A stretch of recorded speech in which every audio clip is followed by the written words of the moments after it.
What's going on, internerds? It's Steven here with another Rick and Morty Season 5 breakdown. Today we're diving deep into what might be the most emotionally complex episode of the series. But before that, we have to thank not just this video sponsor, but also our new Shang-Chi 60-day workout challenge series sponsor, Sets Hybrid Training.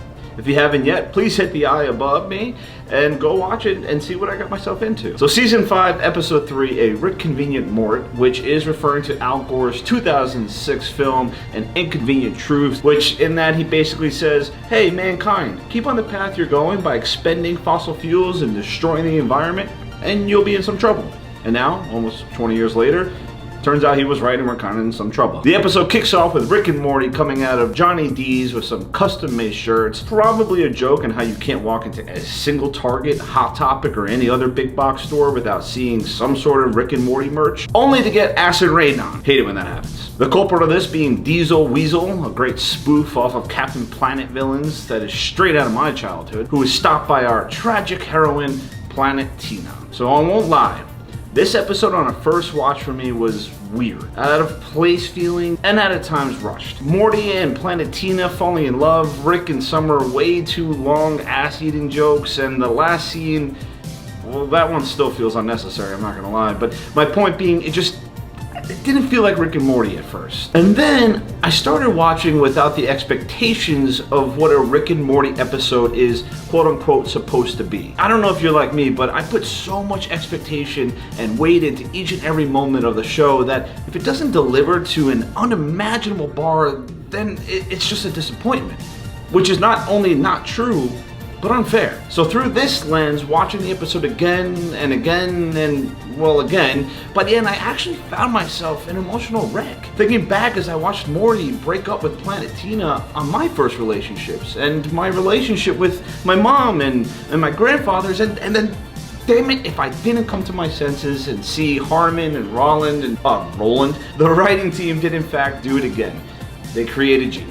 Morty is immediately hitting on Planetina, who is voiced by the great Allison Brie, Community alumni, who reciprocates, which leads to one of the episode's funniest scenes, Morty's flirting being harshly judged and commented on by Rick, and we get what I think is a very important moment for the rest of the series. Morty runs over to ask Rick if he wanted to join them cleaning the earth, but actually throws his custom pounder shirt at Rick and runs off with Planetina. That same shirt is then given by Rick to Summer at the dinner table, almost acting like a transfer of power or roles, as now Summer is Rick's sidekick. On my last breakdown, we talked about how Morty has become truly independent from Rick, not needing him for saving or adventuring, and not really even wanting to be involved. We talked about how Summer is becoming Rick, and even goes as far as pulling a Rick move later in the episode, and we discussed Beth and Jerry finally finding some resemblance of a true marriage, which when you strip away all the humor, sci-fi, and whatever the hell that end scene was,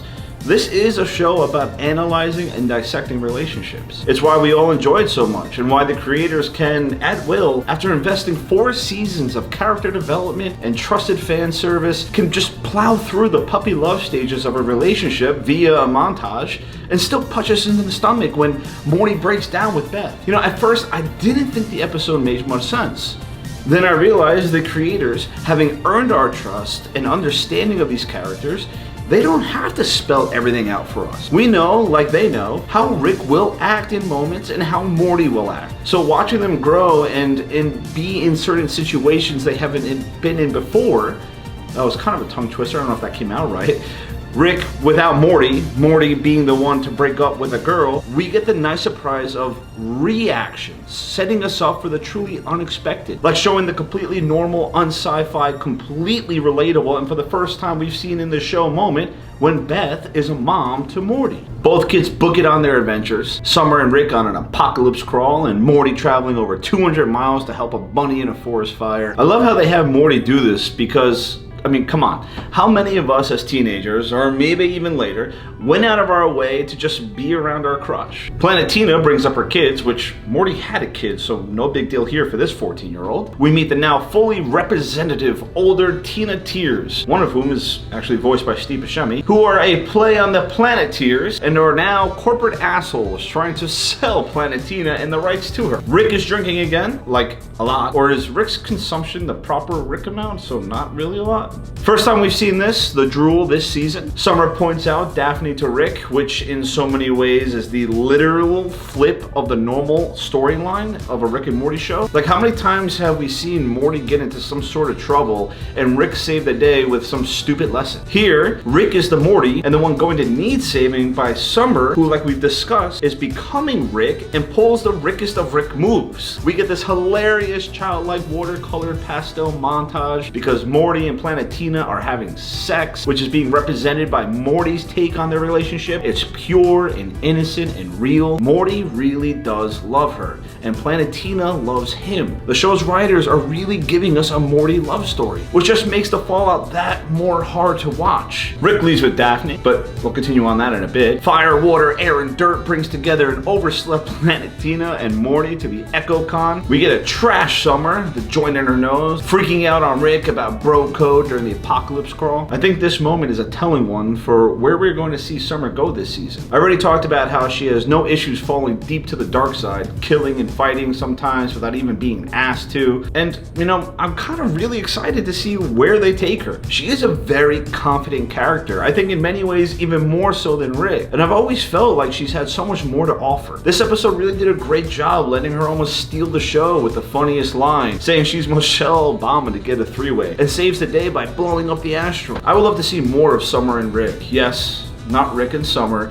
adventures, and peek more into this relationship, as I believe Summer can pull more out of Rick and out of his personality more than anyone else. Mostly because Summer has no problem calling him out on his Morty goes on a serious killing spree, not only taking out each of the Tina Tears along with their rings, but watches the baby seals eat the non-committed, totally not funny dropped bit character. This also has something that is being explored this season, Morty as a stone cold killer. This is Morty's third massacre this season, and there's been only 3 episodes. If you consider his part in killing the decoys, he is totally jaded to murder. And after this episode, it would be kind of interesting to see him do like normal things. Go to school for once, maybe have a friend with some sort of like regret maybe, or turn of character. Or maybe, is this the origin story of evil Morty? Harmon and Roland have come out in years past talking about how they don't like fan theories because they don't like hurting their feelings if they're wrong. But this might be the start of the variant evil Morty we've seen. Not a coincidence, Marvel has taken Rick and Morty writers for their current multiverse storyline, so that would be really cool if that's what we're seeing here. I know it's a fan theory, and I'm probably wrong, because Rick and Morty, like they said, don't like fan theories, but we'll see. We see the planet Slartivart be pretty accurately, theoretically of course, devoured by the black hole, and we see the best set of elbow titties on Morglutz. 9 national anthems were written about it, and Summer's belief in Rick is put to the test. Jerry continues to be our ironic commentary. Usually being the butt of the joke, he's been the somehow only sane one who is still being ignored, you know, saying how proud he is of Morty killing a room of people, ironically. As they play Don't Punch My Lunch, Beth kicks Planetina out, causing Morty to react by leaving with her. Here, we get our second montage that so heartbreakingly captures the highs and very lows of a disillusioned relationship. Morty, like so many of us when entering a new relationship, is first struck by her being attractive, then by some of the things she does, saving the environment, and doesn't take the time to get to know her. In the beginning, everything's great. We even see them do some really great things. They power up a whole city by starting up the wind turbines. They put out forest fires. But as they spend more time together, quickly Morty starts to see Planetina isn't exactly who he thought she was. She slashes tires so people have to walk. She kills a congressman, and then she threatens to kill workers, and then actually does kill the workers who were just doing their jobs so their families can survive. And yes, she says there's only one solution to Earth's pollution, which I wanted to laugh at, but Morty's reaction is just too sad. We cut to Furcus 9, who is getting deep impacted, and we see beings just doing terribly disgusting things. I didn't think they were too funny. The sound department did way too good of a job. Even when Summer drove off, the sound design was just disgusting and gross. Anyway, Summer easily blows up the asteroid, proving her Rickness to Rick and his having to admit she out-Ricked him.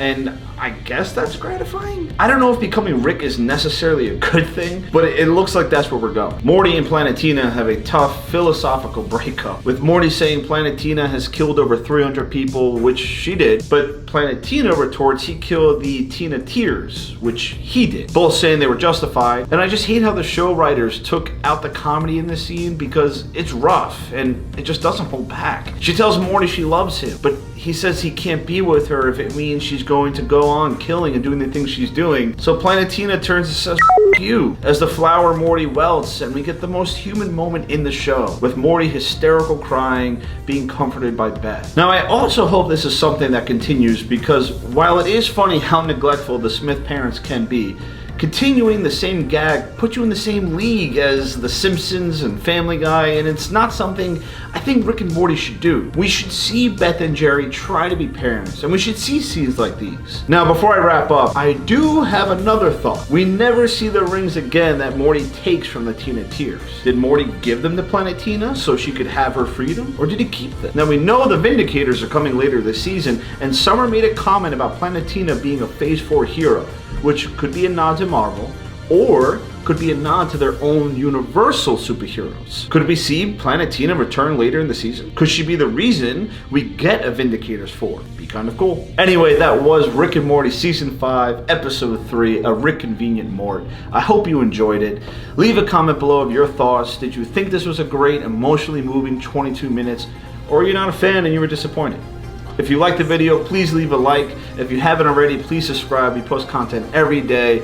Follow us everywhere at The Inner Nerds, and I'll see you next time, nerds. Peace.